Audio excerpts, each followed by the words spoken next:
దాంట్లో ఉన్న పెట్రోల్ కూడా లాస్ట్ టైం ఏదైతుందో అదే సాగు, కానీ పైసలు మాత్రం వెళ్ళిపోతున్నా అర్థం. ఆ పైసలు వస్తున్నా మన వాళ్ళకి ఉపయోగపడుతుంది. ఇంకొకటి లోన్లు ఇచ్చేటప్పుడు కంపల్సరీ ఆ బ్యాంక్తో లింక్ పెట్టుకోగలరు. ఏదైతే ఎన్టీసీ బ్యాంక్ ఉంటుందో ఆ బ్యాంకుతో లింక్ పెట్టుకోకుండా డైరెక్ట్ గా చైర్మన్ గారు ఇచ్చారే లోన్ ఇచ్చే బాధ్యత. ఎందుకంటే మన పైసలు మనకి ఇవ్వడానికి ఆడికి పోయి గంటలకు కూర్చోవాలి, చేయాలి, ఫైల్ చేయాలి, ఫైల్ నుంచి ఇంకో ఫైల్ కావాలి. ఇదంతా రామాయణ వల్ల రైతులు చాలా మంది ఇబ్బంది పడుతుంది.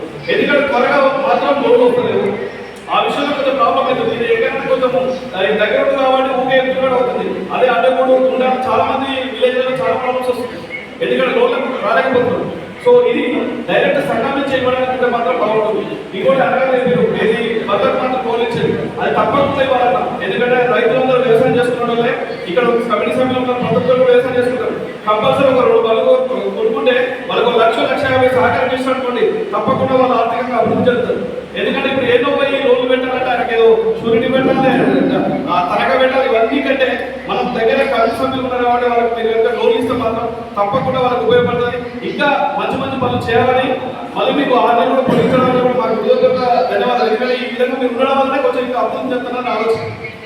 ఇంకోటి ఇక్కడ ఉన్న కమిటీ సభ్యులు కూడా అందరూ కూడా అందరికి సహకరిస్తున్నందుకు ప్రతి ఒక్కరు కూడా చేస్తూ ముగిస్తున్నాను. Thank you.